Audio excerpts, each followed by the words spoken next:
क्या आप जानते हैं, सनातन धर्म में एक ऐसी देवी हैं जिन्हें देखकर देवता भी कांप उठते हैं, जिनकी आंखों की ज्वाला देखते ही राक्षसों की आत्माएं भस्म हो जाती हैं और जिनके स्मरण मात्र से मृत्यु भी पीछे हट जाती है।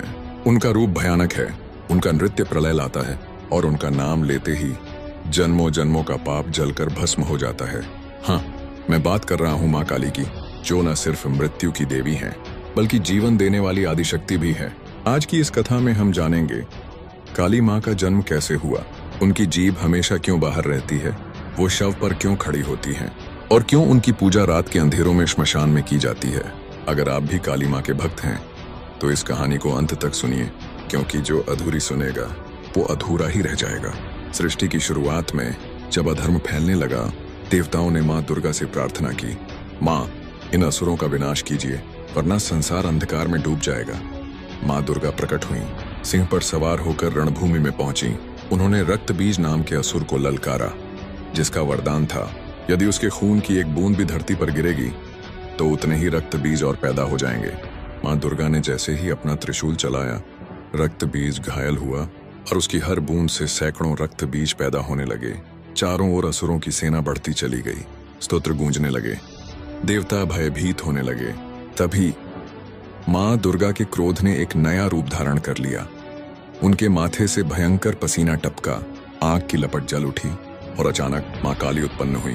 काला रंग, गर्दन में नरमुंडों की माला, हाथों में खप्पर और तलवार, लहराती हुई जटाएं, लाल रक्त जैसी आंखें। और जब उन्होंने अट्टहास किया तो पूरा ब्रह्मांड कांप गया। उन्होंने रक्त बीज पर झपट्टा मारा, तलवार से उसका सिर काटा और उसके खून की हर बूंद को अपनी जीभ से चाट लिया ताकि धरती पर रक्त न गिर पाए। राक्षसों की सेना क्षण भर में नष्ट हो गई।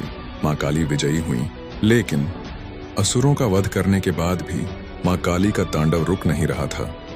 उनका क्रोध इतना भीषण था कि पृथ्वी डोलने लगी, पर्वत फटने लगे और देवताओं को भय हुआ कि कहीं प्रलय न आ जाए। सब देवता पहुंचे, लेकिन कोई भी उनकी तांडव शक्ति को रोक नहीं पाया।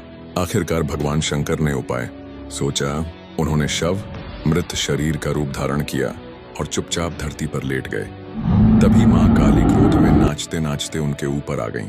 जैसे ही उनके पैर शिव के वक्षस्थल पर पड़े, उन्होंने पहचान लिया कि यह तो स्वयं महादेव हैं और लज्जा के कारण उन्होंने अपनी जीभ बाहर निकाल ली। क्रोध शांत हो गया और वे फिर से माँ आदिशक्ति बन गईं। इसीलिए उनकी मूर्तियों में वह शिव के ऊपर खड़ी दिखाई देती हैं और उनकी लाल जीभ बाहर निकली हुई दिखती है, जो उनकी लज्जा और नियंत्रण का प्रतीक है। अब सवाल उठता है, श्मशान में क्यों होती है माँ काली की पूजा? श्मशान वो जगह है जहाँ जीवन और मृत्यु का भेद मिटता है, जहाँ हर इंसान समान हो जाता है, राजा भी रंक भी। माँ काली उसी सत्य की अधिष्ठात्री हैं। उनका श्मशान में रहना बताता है कि अगर तुमने मृत्यु को जीत लिया तो संसार की कोई भी समस्या तुम्हें हिला नहीं सकती। और इसलिए तांत्रिक कहते हैं, जो सच में काली माँ को पाना चाहता है उसे डर को मात देनी होगी, श्मशान के अंधेरे को गले लगाना होगा और पूरी श्रद्धा से जय काली माता पुकारना होगा। माँ काली भयंकर हैं, परंतु वे उतनी ही माँ भी हैं। जो भक्त सच्चे दिल से पुकारता है, माँ उसके सारे दुख खुद पर ले लेती हैं। उनकी खप्पर में सिर्फ रक्त नहीं भरा, भक्त के कर्मों को काटकर समाप्त करने की शक्ति भी भरी है। पुराणों में लिखा है, अगर माँ काली को भक्ति से एक बार पुकार लिया जाए तो वो संसार के सबसे बड़े संकट को भी एक पल में मिटा सकती हैं। उनकी गोद में बैठकर तांत्रिक भी बच्चे की तरह रो पड़ते हैं, क्योंकि माँ काली कहती हैं, डरो मत, जब तक मैं हूं कोई तुम्हारा कुछ नहीं बिगाड़ सकता। आज दुनिया आगे बढ़ गई है, लेकिन कोलकाता के दक्षिणेश्वर मंदिर, कलकत्ता की काली घाट, असम के कामाख्या धाम और राजस्थान के स्मशान काली मंदिर में आज भी रात के समय ऐसी घटनाएं होती हैं जो वैज्ञानिक भी नहीं समझ पाते। लोग बताते हैं कि माँ अदृश्य रूप में आती हैं, कभी हवा में घंटी बजती है, कभी मंदिर के अंदर से अजीब सी अट्टहास सुनाई देती है। कुछ भक्तों ने दावा किया कि उन्होंने नंगे पांव काली माँ को श्मशान में घूमते देखा, लेकिन ये अनुभव सिर्फ उन्हें होते हैं जिनका विश्वास अटूट हो, जिनकी आत्मा सच में स्वयं को माँ के चरणों में समर्पित कर देती है। माँ काली हमें सिखाती हैं कि डर में शक्ति है, क्रोध में भी करुणा है और मृत्यु में भी जीवन छुपा होता है। अगर हम अपने भीतर की नकारात्मकता को माँ काली के चरणों में समर्पित कर दें तो वे उसे काट देती हैं और हमें नई जिंदगी देती हैं। तो जब भी आपका मन भयभीत हो, परेशान हो, अकेला हो, माँ काली से एक बार दिल से कहिए, माँ मुझे संभाल लो।